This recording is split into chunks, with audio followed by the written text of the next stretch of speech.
You might have noticed that the Uruguayan national team, despite only having 2 World Cup titles, proudly wears 4 stars across its chest. Why is that?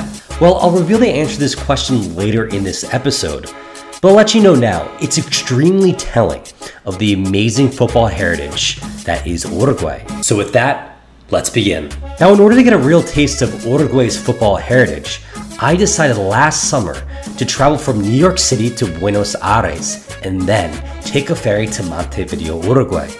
Having spent time in Buenos Aires, attending multiple matches, and even witnessing River Plate's title-clinching match against Estudiantes, I didn't know what to expect from Uruguay. Let me preface this by saying, unless you're Uruguayan or a massive fan of South American football, then you've probably, like me, have overlooked Uruguay. Now, I know in modern times they've had some successes, drama, and really good footballers, but that's not only in modern times. Historically speaking, they've been really good, like for a long time, like since the Federation was founded in 1900. In fact, forget Argentina, Brazil, and Chile, and all the other members of CONMEBOL, because Uruguay, they were the first. They were the ones who initiated the founding of CONMEBOL.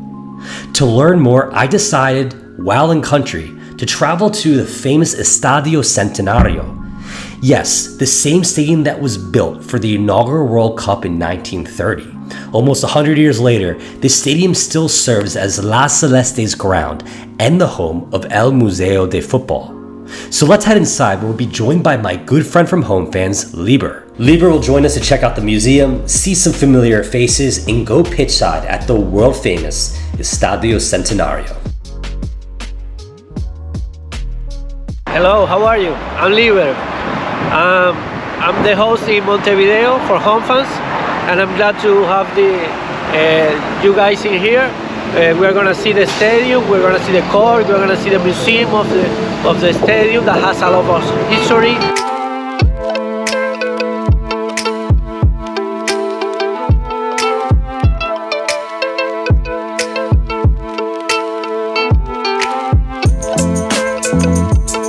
Now, remember when I said that the Uruguayan Federation was founded in 1900?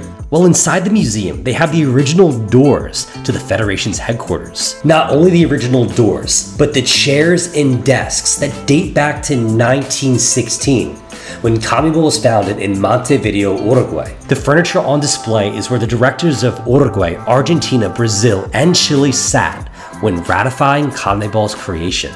In fact, in that same year, in 1916, Uruguay would go on to win the inaugural Copa America. This Copa America title thing, well, it would continue because at the time of this recording, Uruguay is tied with Argentina with 15 Copa America titles. That's the most of all time. So you might be asking yourself at this point, how has Uruguay been able to go toe-to-toe with the likes of Argentina and Brazil in South America? I mean, we're talking about an Argentina that is roughly 15 times larger than Uruguay by population, and a Brazil that is over 60 times the size. Well, the answer is that Uruguay has had some insane footballers over the years. I mean, when you think about their population of roughly 3.5 million people, and the success they've had on the international stage, I think it's fair to say that per population, per capita, Uruguay has the best footballers in the world. Inside the museum, there are a couple of photos and paintings to pay homage to some of Uruguay's greatest all-time footballers. Names that back up my claim, such as modern footballers like Luis Suarez, Edison Cavani, Diego Forlan, and Diego Godin. But one can't forget the likes of midfielder Enzolo Francescoli, goalkeeper Ladislao Mazurkiewicz, attacking midfielder Juan Schifiano, and of course the legendary Obdulio Varela, whose statue and story is on display in the museum. This guy here is Obdulio Varela. He is considered one of the bravest guys in Uruguay because he was the captain of Uruguay in 1950 World Cup, the World Cup that Uruguay won in Maracanã. That it was very hard. There were no chances. People in Brazil thought there were no chances for any country to win it, but Uruguay won that championship against all odds. In fact, you might not know this, but the 1950 World Cup isn't the only World Cup title Uruguay has won. Like I previously said, the Estadio Centenario was built for the inaugural FIFA World Cup in 1930. Uruguay was the host nation of the first ever FIFA World Cup. This is a World Cup that would see 13 teams compete. The tournament was held in Uruguay to celebrate the country's 100-year anniversary of their constitution. And Uruguay would celebrate in style, winning the inaugural FIFA World Cup. The final, it would take place right here at the world-famous Estadio Centenario, in front of 93,000 fans, an estimated 15,000 of which were from Argentina and happened to make the same journey I made from Buenos Aires over the Rio de la Plata by boat. All that considered, Uruguay would still go on to beat Argentina in the final 4-2. 4 goals would be scored by Uruguay in this match, a World Cup that saw La Celeste maintain a +12 goal differential over the course of 4 matches, which remains a World Cup record to this day. Now, the 1930 World Cup had a total of 3 venues. We've already checked out the Estadio Centenario, so let's go check out the other 2. Only about a 10-minute drive away from the Centenario is the Pocitos district of Montevideo. At the time, the Estadio Pocitos was owned and operated by Uruguayan giant Club Peñarol. Demolished in 1940, the neighborhood still memorializes the stadium with an artistic rendering of a goalpost. The goalpost stands to commemorate the first ever goal in World Cup history that was scored right here in this neighborhood. The goal? It was scored by France's Lucien Laurent versus Mexico. Guys, here's the plaque. This is the site of the first ever goal of the first ever World Cup in 1930, which was on the 13th of July, 1930.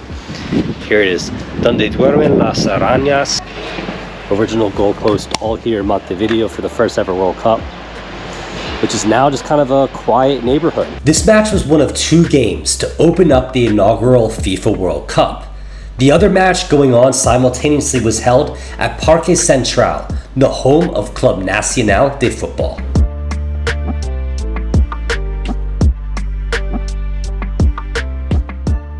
What's up, guys? We've arrived at another massive club in Uruguay. This time we are at Club Nacional, El Club Gigante, the giant club. All right, guys, we're walking down the tunnel now at Club Nacional in Uruguay.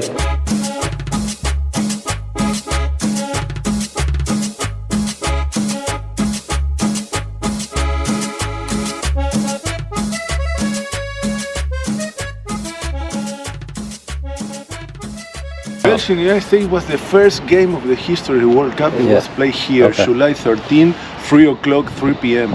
Okay. Wow. Yeah. So the US had a great World Cup in that year. They finished third. Surprisingly, United States defeat 3-0 Belgium. Belgium was the favorite because it had a history. Yeah. A good team. Yeah. United States defeat 3-0. That happened at this time. ¿Qué hora estamos? Estaban jugando, hasta esta hora estaban jugando. The afternoon. Yeah, it's right now like 4:30.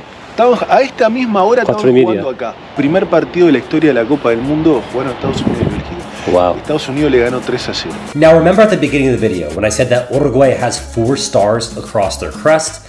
Well, we've learned that 2 represent the 1930 and 1950 World Cups. But the other 2, well, they actually predate the World Cup. You see, prior to 1930, the pinnacle of international football was the Olympic Games.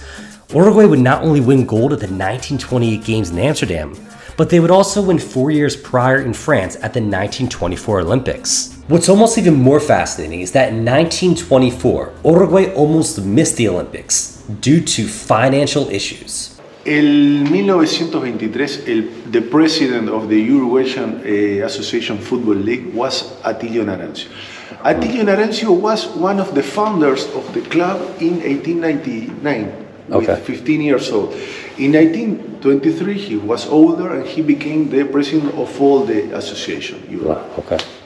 He promised the players of the Uruguay national team that if they win the Copa America of 1923 here, they will leave the national team to Europe to play the World Championship of France, Columbus, 1924. That was the problem. Uruguay won the Copa America in 1923, and he had to play the Europe. Okay. The government refused the money to the players to go. The house. He sold his house as a guarantee to the bank to Wow. to pay the guys the Wow. trip to Europe. He sold. Okay. That was the people. In that way, we live soccer. We live football. You would live for it, yeah. This wasn't the only story I was told during my time at Gran Parque Central.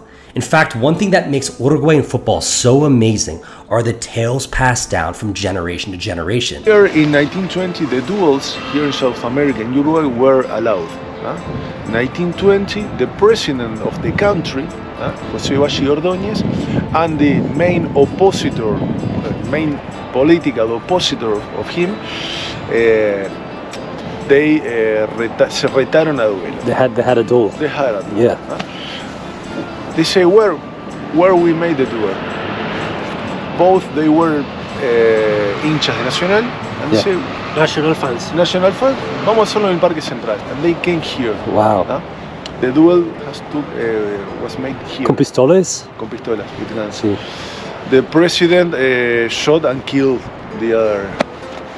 Yes, that happened here. One of Nacional's favorite sons, most famous footballers, has to be Luis Suarez. In fact, within the grounds of the stadium, there is an incredible mural of Suarez. Suarez would win his first trophy at Club Nacional. And lucky for us, we got a chance to hold it, not to mention some other trophies representing Club Nacional's incredible history. Esta fue ganada por Suarez. Sí.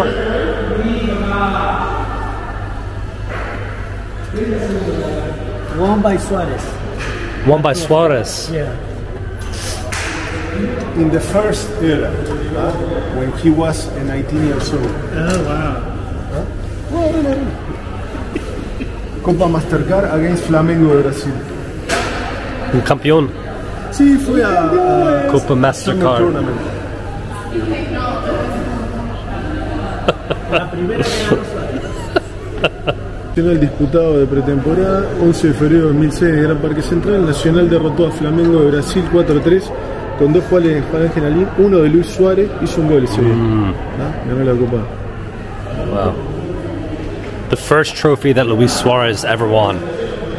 Unbelievable. This trophy was won in Peru in 1940. This trophy, it was put in game by the president of Peru. Wow. Doctor Manuel Prado, presidente del Perú, Nacional de Montevideo contra Alianza Lima. Alianza es un equipo que... Todo esto son grabados incaicos. Tiene una simbología, no sé lo que es. Algún día me gustaría ver con un historiador inca, a ver qué significa. Pero está... Los Andes. Sí. Wow. Yeah. Es un trabajo que hoy no lo hace nadie. Hoy las copas son... Now, Club Nacional de Football isn't the only club in Uruguay that has an amazing history. One other club that we visited during our time in Montevideo was Peñarol. Club Atlético Peñarol plays its matches at Estadio Campeón del Siglo. The club has won a record 51 Primera Division titles, 5 Copa Libertadores titles, and 3 Intercontinental Cups. When bringing up Club Nacional, it's only right to bring up Peñarol because these two clubs, they really don't like each other. The rivalry known as the Clásico del Fútbol Uruguayo is a Montevideo derby. Both clubs are located in the capital city of Uruguay, and between them share 91 of 108 Primera Division titles. The club, like Nacional, has an amazing history, and outside of the ground features a locomotive, a train which pays tribute to the employees of the Central Uruguayan Railway Company, who founded the club on September 28, 1891. I think it's fair to say that Uruguayans live and breathe football. In fact, our tour guide at Gran Parque Central made a joke, and I kind of believe him. He said that Uruguayans come out of their mother's womb with a football in their hand. Between Uruguay's rich club football scene, which in reality we've only scratched the surface of, to Uruguay's continental and international success, to the amazing tales passed down from generation to generation, there are countless reasons why Uruguay remains one of the greatest football nations in the world. So what do you think? Leave me a comment below. Is Uruguay the most underrated football nation in the world? After my trip to Montevideo, I believe it is. So with that, I'm Brian McDonough, and this has been another episode of State of Soccer. Make sure to hit like, subscribe, and I'll see you in the next episode.